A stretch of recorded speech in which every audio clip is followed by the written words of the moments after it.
अस्सलाम वालेकुम dear students, कैसे हैं आप? खैरियत से हैं? अल्लाह आप सब लोगों को अपनी हिफाजत में रखे। सॉइल मैकेनिक्स का चैप्टर नंबर 4 हम रीड कर रहे थे। एक दो लेक्चर मैंने आप लोगों को सेंड किए थे, एक दो वीडियोज़ भी शेयर की थी। लास्ट टाइम हम रिलेटिव कंपैक्शन के बारे में बात कर रहे थे। रिलेटिव कंपैक्शन क्यों ज़रूरी है, हम क्यों फाइंड करते हैं, उसके लिए हमारे पास एक लैब डेंसिटी है और दूसरा फील्ड डेंसिटी टेस्ट है। ये दो टेस्ट हम परफॉर्म करते हैं। सबसे पहले हम सॉइल कलेक्ट करते हैं साइट से और लैब के अंदर हम उसकी डेंसिटी डिटरमाइन करते हैं। जो लैब के अंदर डिटरमाइन करेंगे वो हमारे पास लैब डेंसिटी कहलाती है, जिसके लिए हमारे पास दो टेस्ट हमने परफॉर्म किए थे, स्टैंडर्ड प्रॉक्टर टेस्ट और मॉडिफाइड प्रॉक्टर टेस्ट। बेसिकली एक टेस्ट है प्रॉक्टर टेस्ट, इसका हम नाम देते हैं। आगे मजीद इसके दो टाइप्स हैं। रोड की टाइप के ऊपर डिपेंड करते हैं। अगर जो है ना लो ट्रैफिक के लिए हमने बनाना हो या मीडियम के लिए बनाना हो तो हम स्टैंडर्ड चलाते हैं, और अगर हमें जो है ना हैवी ट्रैफिक के लिए जो है ना रोड बनानी हो तो उसके लिए हमारे पास जो सॉइल की टेस्टिंग वगैरह हमने करनी होती है उसी हिसाब से मॉडिफाइड प्रॉक्टर टेस्ट हम फिर परफॉर्म करते हैं, और जो हमारी डेंसिटी अचीव होती है उसी के मुताबिक फिर हम कंपेक्शन करते हैं। मेन क्या चीज़ है कि हमने जो है ना कंपेक्शन करवानी होती है कि साइड पे हमारी जो सॉइल है इसका कंपेक्शन कितनी ज़रूरी है। अब जब हमने लैब के अंदर एक कंट्रोल इन्वायरमेंट के अंदर जो हमने कंपेक्शन अचीव कर लेते हैं, यही हमने साइट पे चेक करनी होती है। तो साइट पे वो डेंसिटी अचीव करने के लिए हम फिर क्या करते हैं, सैंड रिप्लेसमेंट टेस्ट और कोर कटर टेस्ट लगाते हैं, जिसकी मदद से हमारे जो रिजल्ट्स आते हैं उसकी मदद से हमें अंदाज़ा हो जाता है कि आया हमने जो है ना 50% अचीव कर लिया है, 60% अचीव कर लिया है, 70% अचीव कर लिया या 100% अचीव कर लिया है। अब दूसरी बात है कि जो लैब के अंदर हम टेस्ट परफॉर्म कर रहे होते हैं और जो हम फील्ड के अंदर जाके सैंड रिप्लेसमेंट टेस्ट लेते हैं, तो अक्सर क्या होता है कि जो है ना वो वैल्यू अचीव नहीं होती है। तो 90 to 95% या अचीव हो जाए तो हम उस पर क्लोज कर लेते हैं कि ठीक है, लैब के अंदर तो एक स्टैंडर्ड एफर्ट लग रही थी, स्टैंडर्ड जो है ना एक लोडिंग चल रहा था और कंट्रोल इन्वायरमेंट था, कंट्रोल यानी टेम्परेचर था, तो सब चीज़ें प्रॉपर थी और कंट्रोल मॉइस्चर था। ठीक है, हमने नाप तोल के जो है ना बाकायदा हम जो है ना वो मॉइस्चर वगैरह डाल रहे होते हैं। साइड के अंदर क्या होता है कि बाद औक़ात गर्मी चल रही है, बाद औक़ात सर्दी चल रही है, बाद औक़ात जो है ना रूलर जो है ना सही कंपेक्शन सही नहीं कर रहा होता, या हमने कम कंपेक्शन की होती है, तो थोड़ा बहुत जो है ना 19-20 का फ़र्क लग जाता है। तो 90% से हमने ऊपर जाना होता है। ठीक है, तो रिलेटिव डेंसिटी आप लोगों ने जो है मालूम करनी होती है। थोड़ी बहुत वीडियोज़ भी आप लोगों ने देखी थी।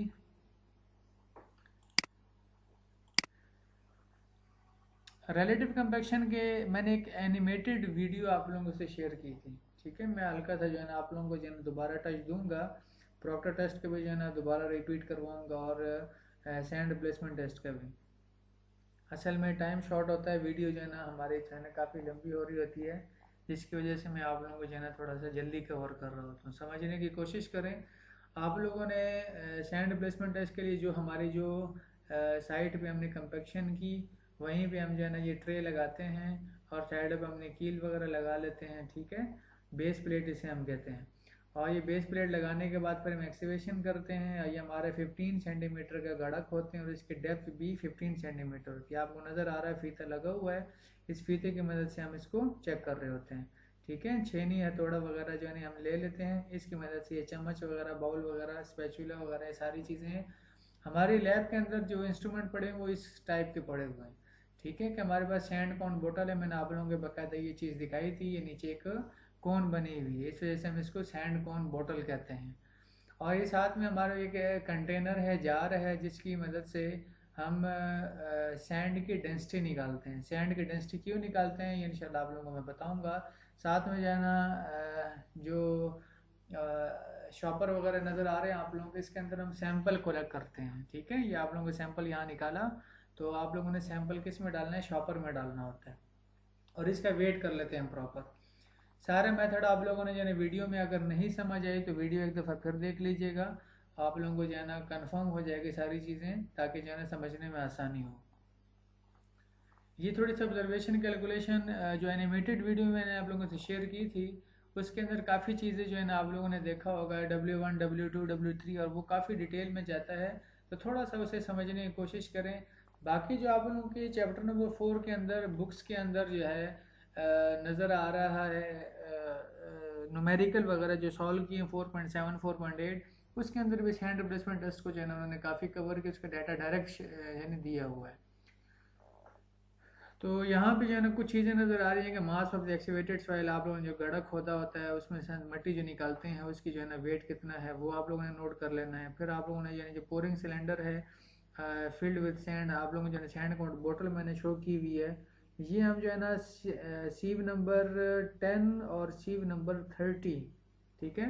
अक्सर जो है ना राइटर जो है ना सीव नंबर 16 से सीव नंबर 30 के दरमियान जो है ना रेत जो है ना वो इसके अंदर डालते हैं, और इस सैंड की हमने बाकायदा डेंसिटी मालूम करनी होती है, जो मैंने आप लोगों को बताया था कि अभी एक साइड पे जो है ना ब्लू कलर की एक जो है ना ये जार पड़ा हुआ है, सिलेंडर पड़ा हुआ है, तो इसका जो है ना हमारे पास कैलिब्रेशन हम कर लेते हैं, यानी इसका डाया भी पता होता है और हाइट भी पता होती है, तो पाई डी स्क्वायर और 4 इंटू हाइट करते हैं तो वॉल्यूम आ जाता है। वॉल्यूम नोन होता है, इसके अंदर जितनी जो है ना रेत डलेगी उसका हम सिंपल वेट कर लेंगे। तो डेंसिटी का फार्मूला है basically density is equal to weight over volume. तो वेट ओवर वॉल्यूम करेंगे, आपको पास डेंसिटी आएगी, इसके दरमियान हमने रेत डाली है, तो हमारे पास जो है ना रेत की डेंसिटी आ जाएगी, ठीक है। इसको कोई जो है ना इतना बड़ा प्रॉब्लम नहीं है कि आप लोग इतनी चीज़ फाइंड नहीं कर सकते। ये जो M1 की बात कर रहे हैं, ये जो बॉटल नज़र आ रही है आप लोगों को, इसके अंदर जो हमने सैंड भरी है ऊपर, तो इसका जो वेट हम करेंगे टेस्ट परफॉर्म करने से पहले, ठीक है, वो हमारे पास होगा W1 होगा।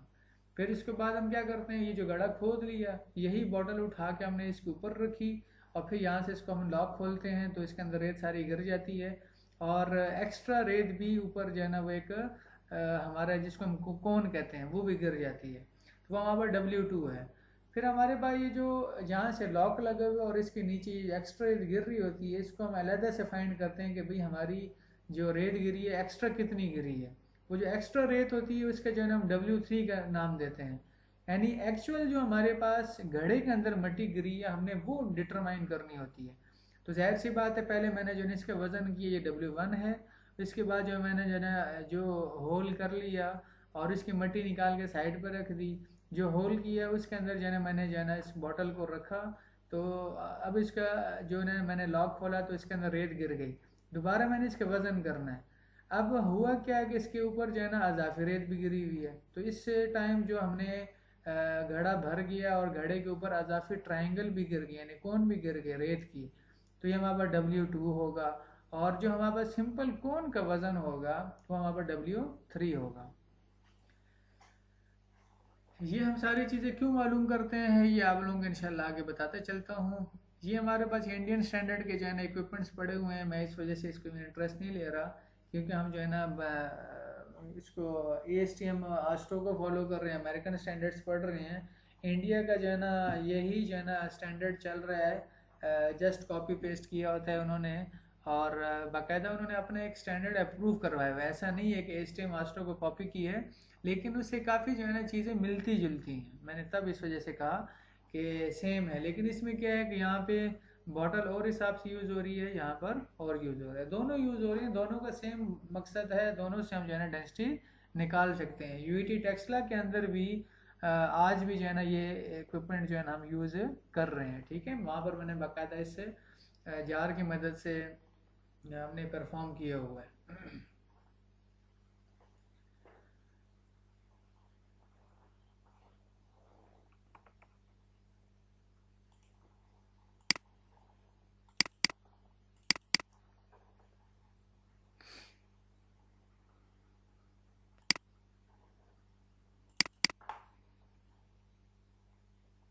कंपैक्शन की हमने बात की थी, स्टैंडर्ड प्रॉक्टर टेस्ट और मॉडिफाइड प्रॉक्टर टेस्ट की, ठीक है।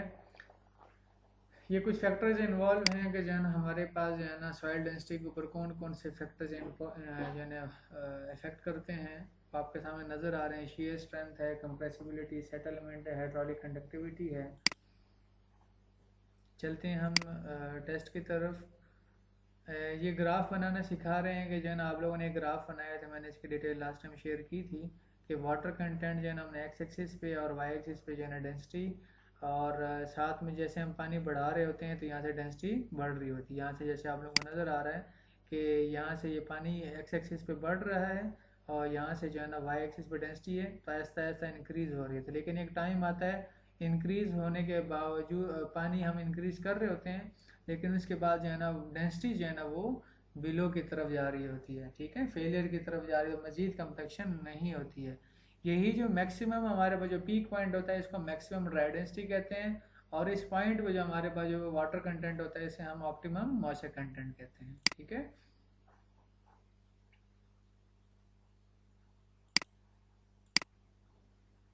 ये जैसे आप लोगों को जो है शो कर रहा है कि मैक्सिमम डेंसिटी है और सेचुरेट हो जाती है जब सॉइल आगे मज़ीद हम पानी डाल रहे होते हैं।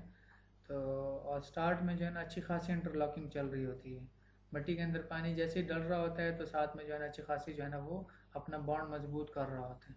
लेकिन ऐसा ऐसा मैक्सिमम डेंसिटी अचीव करने के बाद जो है ना फिर वो लूज़ कर जाता है। सबसे पहला काम क्या होता है, हमने सैंपल जो है ना प्रिपेयर करते हैं। सीव नंबर 4 से जो है ना हमने जो है ना सैंपल लिया होता है और उसको जो है ना हम हैमर की मदद से, वुडन हैमर की मदद से तोड़ लेते हैं। ओवन ड्राई सैंपल होना चाहिए और उसको जो है ना हम जो है ना फिर पानी इसके अंदर शामिल करके प्रिपेयर कर रहे होते हैं, ठीक है। इसको हम जो है ना शो कर लेते हैं। एक ट्रे के अंदर गैल्वेनाइज्ड आयरन ट्रे होती है हमारे पास, उसके अंदर 5%, फिर 4%, फिर 3%, आहिस्ता आहिस्ता हम पानी बढ़ा रहे होते हैं।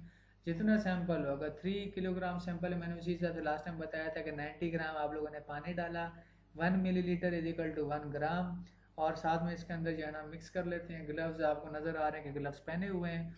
क्यों पहने हुए हैं कि जो है इसके अंदर जो हमारे पास मॉइस्चर कंटेंट है वो एवापोरेट ना हो, क्योंकि बॉडी टेम्परेचर जो होता है हमारा, अगर ग्लव्स नहीं पहनूंगा तो हमारे बॉडी टेम्परेचर के साथ जो है ना वो थोड़ा बहुत पानी खुश्क होना शुरू हो जाएगा। ये आप लोगों को नज़र आ रहा है कि जो स्टैंडर्ड प्रॉक्टर टेस्ट के लिए एक जमा पर छोटा रैमर है, दूसरा लार्ज है जो छोटा वाले प्रॉक्टर के लिए है, और ये दूसरा जो है ना हमारे पास ये मॉडिफाइड के लिए, ये स्टैंडर्ड के लिए, मॉडिफाइड के लिए। इसकी जो फॉलिंग हाइट है ये 12 इंच है, और ये जो हमारे पास लार्ज वाला नज़र आ रहा है इसकी 18 इंच फॉलिंग हाइट है।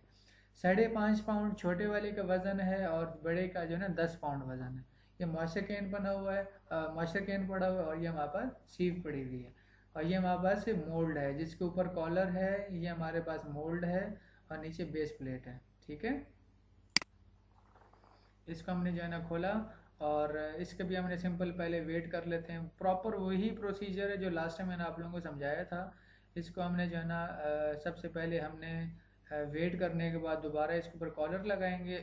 कॉलर क्यों लगाते हैं, ताकि अजाफी मट्टी हम आराम से कंपैक्ट कर लें, ताकि इसकी जो अपनी विड्थ है, अपना जो हाइट है, वो हम जो है ना वो मैक्सिमम उसको कंपैक्शन कर सकें। पहली लेयर डाली, उसके बाद हमने जो है ना प्रॉपर इसको रैमर की मदद से कंपैक्ट करना है। और कैसे करना है आप लोग देख लें कि मैंने आप लोगों को बताया था कि एक जगह पे ब्लो सारे नहीं लगाने।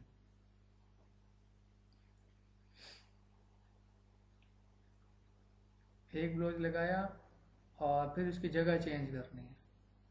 फिर इसी तरह थ्रू आउट आप लोगों ने सारी जगहों पर, और 25 नंबर ऑफ ब्लोज लगाने होते हैं। 3 लेयर्स के अंदर आप लोगों ने इस सैंपल को, पहली लेयर में इसमें आप लोगों ने देखा है कि इसने मोल्ड के ऊपर जो है ना कॉलर नहीं लगाया हो।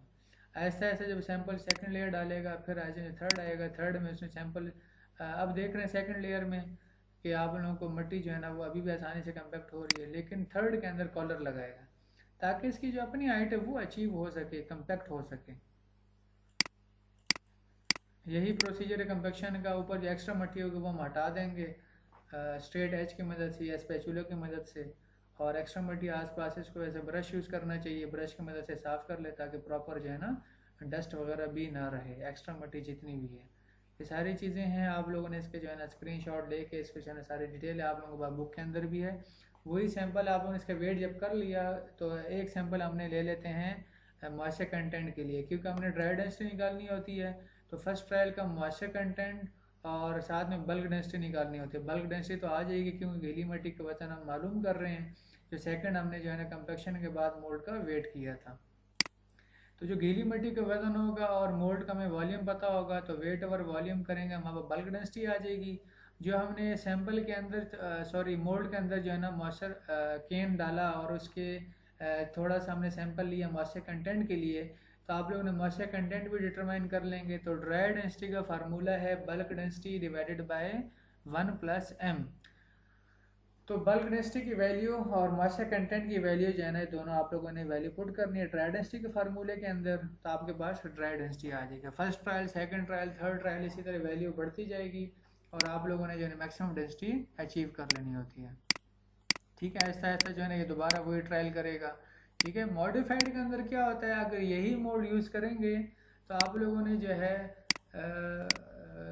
सॉरी ये आप लोगों ने ना तसल्ली के साथ जो है ना ये सारी रीडिंग्स देख लेनी है। ठीक है, ये हमारे पास जो है ना मॉइस्चर कंटेंट कैसे मालूम किया, और पहले हमने मोल्ड का वज़न कैसे किया, फिर पानी का वज़न कितना था, कितनी जो है ना हमारे पास सॉइल की वेट आया, डेंसिटी प्रॉपर आ जाएगी। ड्राई डेंसिटी का वही मैंने आप लोगों को फार्मूला बताया, ये ऊपर वाले बल्क डेंसिटी है, ये नीचे वाली ड्राई डेंसिटी है। तो आप लोगों ने प्रॉपर जो है ना वही फार्मूले लगाना है, bulk density divided by 1+m।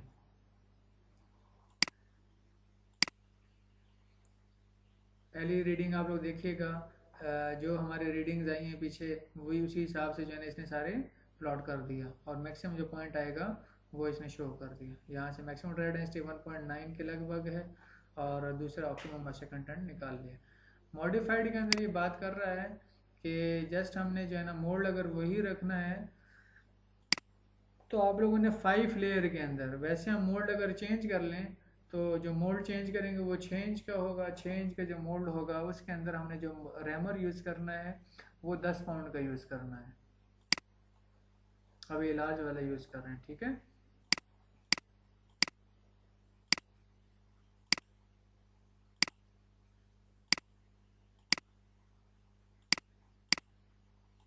Same वही प्रोसीजर है, लेकिन आप लोगों को मैंने बताया था कि हम जो है लेयर जो है ना 5 डालेंगे और जो कंपैक्शन हम कराएंगे वो हम बड़े हैमर की मदद से करेंगे।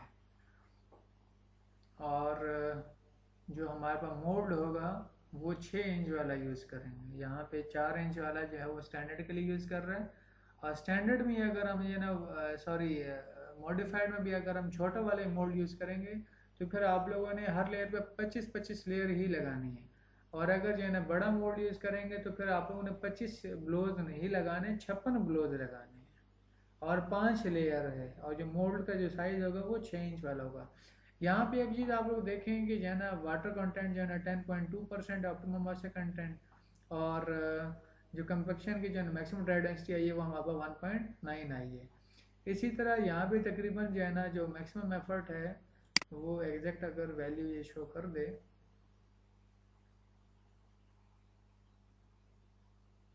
स्टैंडर्ड मॉडिफाइड इसने जो है ना शो कर दिया है। मॉडिफाइड के अंदर आपको नज़र आ रहा है कि थोड़ी सी वैल्यू हमें ज़्यादा एफर्ट करनी पड़ रही है।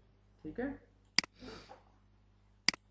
हाँ इसमें वो चीज़ शो नहीं की जो मैं चाह रहा था कि यहाँ पे तकरीबन आ रही है 1.97। ठीक है, सॉरी 1.956789 इस तरह जो है ना ये हमारे पास 2.0 हो जाएगा। ठीक, तकरीबन 1.967 या 1.97 इस तरह वैल्यू हमारे पास एफर्ट आ, और इसकी कितनी आ रही है 1.90 आ रही है। तो MDD की वैल्यू जो है ना दोनों वेरी कर रही हैं। ज़्यादा वैल्यू आएगी तो हमें साइट पे ज़्यादा वैल्यू अचीव करनी होगी, उसके लिए हमें ज़्यादा कंपैक्शन करनी पड़ेगी, रूलर ज़्यादा फेरना पड़ेगा।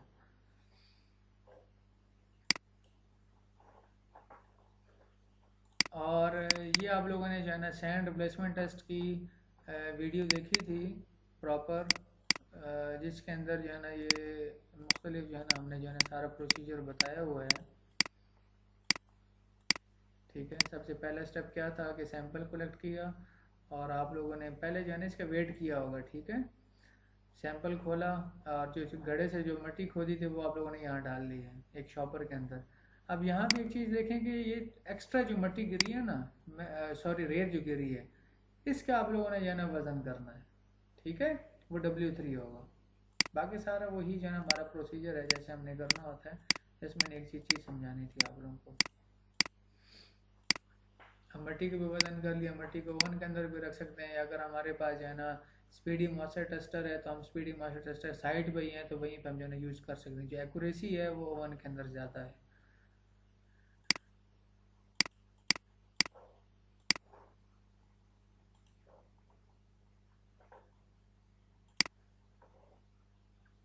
एक आध न्यूमेरिकल मैं आप लोगों से शेयर कर रहा हूँ। 4.1 है हमारे पास एक रोड है, उसके जो है ऊपर कोर कटर टेस्ट लगाया मैंने, क्योंकि आप लोगों को कोर कटर टेस्ट क्लास में करवा दिया था।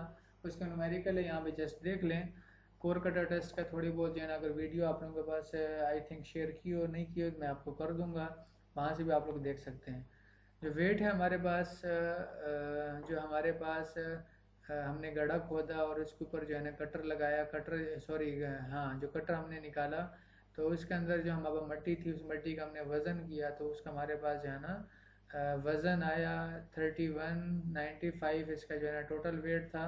और 1286 जो है ना हमारे पास खाली जो है ना कटर का वज़न था। वेट ऑफ द कटर जो है ना 1286 ग्राम है और टोटल जो है ना हमारे पास 3195 है। तो 3195 में से हम खाली जो है ना कटर का वज़न माइनस किया, मट्टी का वज़न आ गया। कटर का वॉल्यूम हमारे पास 1000 है, 4 इंच उसका जो है ना डाया होता है और 6 इंच उसकी हाइट होती है। तो पाई डी इसके 4 किया तो हमारे पास आ जाएगा, यानी 4 इंच उसको सेंटीमीटर में चेंज कर लें क्योंकि यहाँ पर सीसी क्यूबिक सेंटीमीटर है तो सेंटीमीटर में वैल्यू चेंज कर लें। 15 सेंटीमीटर हाइट है और आई थिंक जो है ना 10 या 12 इस तरह कुछ 4 सेंटीमीटर 4 इंच का जो है ना आप लोगों ने जो है ना डाया। तो पाई डी इसके 4 इंटू हाइट करेंगे हमारे पास वॉल्यूम आ जाएगा। तो बल्क डेंसिटी हमारे पास कैसी आई, W/V हमारे पास जो 1909 ग्राम जो मट्टी है गीली मट्टी का वज़न है और वॉल्यूम है। तो गीली मट्टी का वज़न और वॉल्यूम से डिवाइड करेंगे तो हमारे पास बल्क डेंसिटी आ जाएगी। मॉइस्चर कंटेंट इसने डायरेक्ट दे दिया है कि हमारे पास 12% है तो मॉइस्चर कंटेंट ये है। ड्राई डेंसिटी के मैंने आप लोगों को फार्मूला बताया था कि dry density equal to bulk density divided by 1+m। यहाँ पे वैसे स्मॉल b लिखा होता है, अक्सर नहीं लिखा तो आप लोग समझ जाएंगे ये ना ये बल्क डेंसिटी ही है। तो 1.9 हमारे पास ये वैल्यू आप लोगों ने यहाँ पे लिख ली और मॉइस्चर कंटेंट 0.12 12% है, 12/100 करेंगे 0.12 परसेंटेज से हटानी होती है 1+m। तो ड्राई डेंसिटी आ गई ग्राम पर क्यूबिक सेंटीमीटर। इसके बाद हमने जो है ना जो सैंड रिप्लेसमेंट टेस्ट की बात की थी, इसकी हमारे पास जो एक सड़क है उसके जो है ना एक पुश्ता एम्बैकमेंट है उसका हम जो है ना काम कर रहे हैं। बाज़ औक़ात हमारा जो है ना रोड जो है ना फिलिंग में होता है, बाज़ औक़ात कटिंग में होता है। अर्थ वर्क वाला चैप्टर आप लोग chapter number I think QS के अंदर भी आप लोग पढ़ रहे होंगे, एस्टिमेशन के अंदर सेकंड ईयर थर्ड ईयर दोनों में आप लोग ये चीज़ें पढ़ रहे होते हैं। तो गड्ढे से जो निकाली गई मट्टी के वज़न है 925 ग्राम है और जो आप लोगों ने टेस्ट की बोतल जो हमारे पास सैंड कौन बोतल थी उसका जो वज़न था 5332 ग्राम था। और उसके बाद हमने जो है ना जब गड्ढा खोद लिया और उसके ऊपर जो है ना रखा तो हमारे पास जिन्हें सैंड सारी गिर गई और कितनी गिरी है 4152 ग्राम हमारे पास बाकी बोतल में रह गया। और इसके बाद जो है ना जो कोन में रेत का वज़न था ये हमने अलग सेपरेट से जो है ना बैलेंस के ऊपर ही जो है ना बॉटल खोलते हैं और सिंपल जो है ना सिर्फ और सिर्फ जो है ना कोन का जो है ना मट्टी सॉरी रेत जो है वो गिर जाती है तो अलहदा से हम जो है ना वो कोन का वेट कर लेते हैं। तो इसने हमें पहले से प्रोवाइड कर दिया न्यूमेरिकल के अंदर तो 432 ग्राम है। यहाँ पे चीज़ मैं समझा रहा हूँ, साइड पे आप लोगों को खुद मालूम करनी होती है। मट्टी में पानी का तनासुब 8% है। मॉइस्चर कंटेंट कैसे मालूम करते हैं आप लोगों को जो प्रैक्टिकल नंबर 1 था उसके अंदर मैंने चीज़ बताई हुई कि मॉइस्चर कंटेंट कैसे डिटरमाइन करते हैं, ओवन मेथड से कैसे करते हैं और स्पीडी मॉइस्चर टेस्टर की मदद से कैसे करते हैं। तो इसने डायरेक्ट यहाँ पे वैल्यू दे दी है। रेत की कसाफत मालूम कर ली गई, सिलेंडर का होजम। यहाँ भी एक चीज़ याद रखें, जो बर्तन साथ में मैंने एक ब्लू कलर का बताया था कि इसके अंदर हमने जो है ना सैंड डालनी है और डेंसिटी मालूम करनी होती है। तो इसने जो है ना सिलेंडर का वॉल्यूम पहले ही बता दिया 1000 है, खाली सिलेंडर का वज़न भी बता दिया 944 ग्राम है और रेत से भरे हुए सिलेंडर का वज़न भी बता दिया 2483 ग्राम। तो आप लोगों ने क्या करना है 2483 ग्राम में से खाली सिलेंडर का वज़न माइनस करेंगे, जो वज़न आ जाए डिवाइडेड बाय 100 करेंगे तो सैंड की डेंसिटी आ जाएगी। सबसे पहला काम आप लोगों ने क्या किया कि आप लोगों ने सैंड की डेंसिटी निकाल ली। वो कैसे निकाली 2483, यानी कि आप लोगों ने जो है ना रेत से भरा हुआ सिलेंडर कौन सा, वो जो ब्लू कलर के मैंने आप लोगों को ये वाले सिलेंडर है, इस सिलेंडर के अंदर रेत डाली, इसका अपना वज़न पहले खाली बताया, फिर इसके अंदर मट्टी डाली सॉरी रेत डाली क्योंकि रेत की हम डेंसिटी मालूम कर रहे हैं। रेत डाली तो रेत की डालने के बाद हमारे पास जो वज़न आया वो कितना है 2483 ग्राम है। तो 2483 ग्राम में से 944 ग्राम हमने माइनस किया और डिवाइडेड बाय वॉल्यूम, क्योंकि सैंड डेंसिटी का फार्मूला का वेट ओवर वॉल्यूम। वेट किस चीज़ के होगा? सैंड का होगा। सैंड का वेट कितना है वो आपके सामने है। वॉल्यूम कितना है जिस बर्तन के अंदर हम कर रहे हैं सारे खाली सिलेंडर का जो हमारे पास जो हजम होगा 1000 है, ये 1000 लिखा हुआ है। तो आपके सामने सैंड की डेंसिटी आ गई 1.539 ग्राम पर क्यूबिक सेंटीमीटर। घड़े में से जो हमने मिट्टी निकाली है वो एक्सीवेटेड जो की थी हमने, घड़ा खोदा था, वो हमारे पास इसके अंदर से जो हमने जो मिट्टी निकाली थी शॉपर के अंदर डाली, तो वो हमारे पास है 925 ग्राम। उसके बाद आपने देखा है कि यहाँ पे जो है ना 5332 ग्राम हमारे पास बॉटल का वज़न था, ये वाली बॉटल जो है। उसके बाद जो है ना हमारे पास 5332 ग्राम में से 4152 ये हमने माइनस किया, उसके अंदर जो एक्स्ट्रा गिर गई थी वो भी हम माइनस करेंगे। ठीक है, तो हमारे पास 748 ग्राम जो सैंड है वो होल के अंदर गिरी है। अब हमने जो सैंड गिर गई है होल के अंदर, वो हमने जो है ना हमें पता लग गया कि 748 ग्राम हमारे पास सैंड गिरी है। अब सैंड जो हमें पता लग गई है तो इसकी मदद से मैं कुछ भी मालूम नहीं कर सकता। मुझे क्या है, मुझे सैंड की डेंसिटी का पता होना चाहिए। तो सैंड की डेंसिटी मैं ऑलरेडी मालूम कर चुका हूँ, ठीक है, 1.539। तो सैंड का वज़न और दूसरा उसका डेंसिटी। मुझे क्या चाहिए, घड़े का वॉल्यूम चाहिए होता है। तो अगर मुझे सैंड का वॉल्यूम पता लग जाए तो वही घड़े का वॉल्यूम होगा और वही सॉइल का वॉल्यूम होगा। यहाँ पर एक चीज़ याद रखिएगा, तीन चीज़ें इक्वल हैं। सैंड जो मैं अंदर होल के अंदर डाल रहा हूँ वो हमारे पास है वॉल्यूम सैंड का, और जो इसके अंदर से मिट्टी निकली है उसका वॉल्यूम, और तीसरी चीज़ जो घड़े के अंदर से मैं मिट्टी निकाल रहा हूँ उसका वॉल्यूम। ये तीनों चीज़ें इक्वल हैं।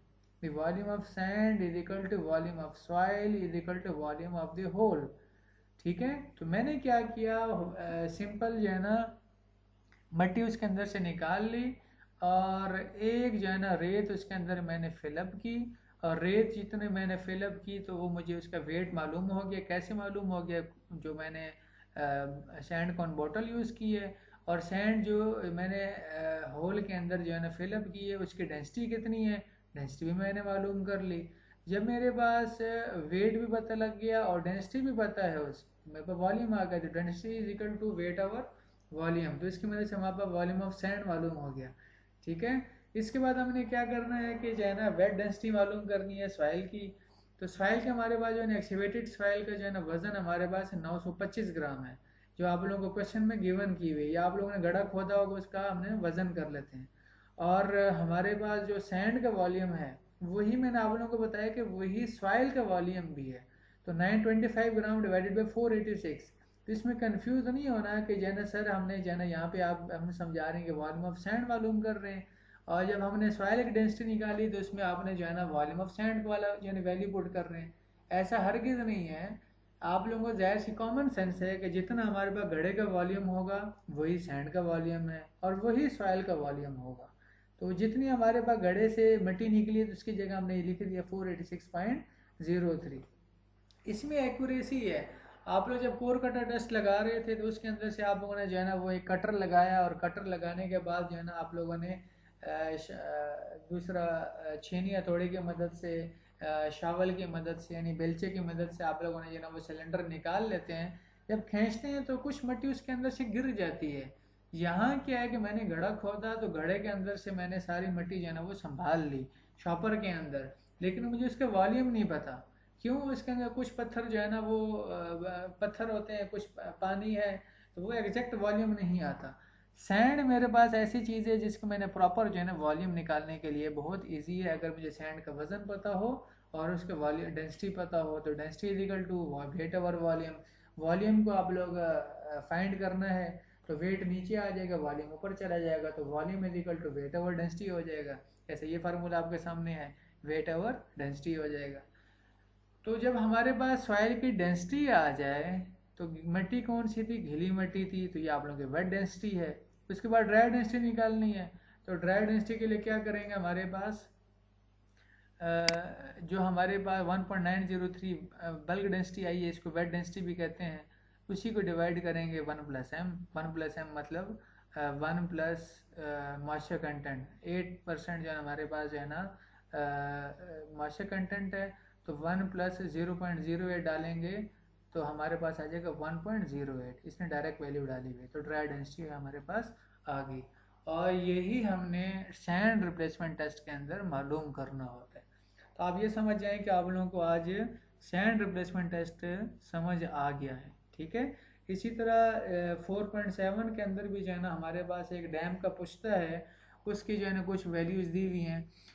यहाँ पे सैंड की डेंसिटी दी हुई है, और जो सैंड का जो कोन का जो हमारे पास जो कोन गिरती है ना एक्स्ट्रा, जिसको मैंने W3 का नाम दिया था, उसका जो है ना यहाँ पे जो वॉल्यूम दिया हुआ है। और ये तीनों हमारे पास, तो इसकी वैल्यूज़ डिफरेंट है थोड़ी सी। इसको आप लोगों ने थोड़ा सा खुद ट्राई करना है, ठीक है। इसके थोड़े से जान लगाएं, कोई इतना मुश्किल नहीं है, बिल्कुल 4.6 जो है वेरी सिंपल। इसी के जो है सारी बातें हैं, आप लोगों को टेस्ट आना चाहिए। और कैसे मालूम करना है, एक तो पेपर पॉइंट ऑफ व्यू से न्यूमेरिकल भी इम्पोर्टेंट है, और ये टेस्ट बहुत इंपॉर्टेंट है। सबसे पहले आप लोग जब साइट पे जाते हैं तो सिंपल जो है ना जो टेस्ट से वास्ता पड़ता है वो बेसिकली यही है। अगर सॉइल के अंदर हमारे पास कोई जो है सर्वे का काम कर रहे हैं, तो लैंड सर्वे कर रहे होते हैं, कंपेक्शन कर रहे होते हैं, तो हमारा जो है ना सॉइल के जो है हमने डेंसिटी निकालनी है, तो सबसे पहले यही काम होता है, प्रॉक्टर टेस्ट करो, सैंड रिप्लेसमेंट टेस्ट करो, FDT करो, ठीक है। दूसरा, आप लोग जो है ना अगर कंक्रीट वाली साइड पर चले जाते हो, तो वहाँ पे आप लोगों को जो है ना जो सिलेंडर है, क्यूब्स हैं, इसको आप लोग जो है ना वो ना समझें कि जो है ये बहुत आसान है, और ऐसा नहीं, इसके अंदर काफ़ी चीज़ें हैं। कंप्रेशन टेस्ट कोई जो है ना इजी टेस्ट नहीं है, इसकी डिटेल आप लोगों को पता होनी चाहिए। तो सिलेंडरों के साथ वास्ता पड़ना है। तो सिंपल सी मैं बात आप लोगों को ये कर रहा हूँ कि साइट के अंदर जो है ना सैंड रिप्लेसमेंट टेस्ट की काफ़ी अहमियत है, इसके बारे में आप लोगों को पता होनी चाहिए। और कल साइट पे आप लोग काम कर रहे हो, तो आप लोगों को फिंगर टिप्स पे ये चीज़ें पता होनी चाहिए कि भाई मैंने साइट पे जो है कंपेक्शन करवानी है, तो जो है ना ये क्या वैल्यू है, ये 1.9 है, तो 1.9 को मैंने कैसे जो है ना वहाँ अचीव करना है। बाज़ों का साइड पे वैल्यूज़ नहीं आ रही होती हैं, अचीवमेंट नहीं हो रही है, तो फिर हम पत्थर वगैरह डलवाते हैं, ऐसे काफ़ी जो है ना जुगाड़ वगैरह लगाते हैं, क्योंकि हमने साइट पे जो है ना वो अपनी कंसल्टेंसी को इंस्पेक्शन करवाने के लिए हमें वैल्यूज़ दिखानी पड़ती हैं। ये नहीं होता कि जो है ना मैं कहूँगा कि ये वाली जगह मैंने अच्छी दवाई है, अच्छी कंफेक्शन की, यहाँ पे आके टेस्ट कर लें। कंसल्टेंसी वाले कहीं भी जाके टेस्ट लगा सकते हैं, प्रॉपर उसने अचीव करना होता है। तो आप लोगों ने जो है ना एज ए सब इंजीनियर जब साइट ज्वाइन करेंगे, तो आप लोगों ने खुद जो है ना ये टेस्ट परफॉर्म करने हैं, ये टेस्ट लगाने हैं, वैल्यूज फाइंड करनी है। आप लोगों को सिर्फ प्रोसीजर नहीं आना चाहिए, आपको कैलकुलेशन अच्छे तरीके से आनी चाहिए। तो वीडियोस देखें और लेक्चर भी जो है ना गौर से सुनिएगा, और थोड़ा बहुत जो है ना काम खुद कर लिया करें। और उम्मीद है आप लोग जो है ना लेक्चर जो है ना अच्छे तरीके से समझ चुके होंगे। और दूसरे जो है ना दोस्तों के साथ भी आप लोग जो है ना जो बातें अगर समझ नहीं आती हैं तो पूछ सकते हैं, मैं भी हर टाइम अवेलेबल हूँ आप लोगों के लिए। आप लोग जो है ना मुझसे पर्सनली अप्रोच कर सकते हैं, जो क्वेश्चन समझ ना आए इंशाल्लाह मैं आप लोगों को पूरा टाइम दूंगा। मिलते हैं इंशाल्लाह नेक्स्ट लेक्चर में। अल्लाह आप लोगों को खुश रखे। Take care. अल्लाह हाफिज़।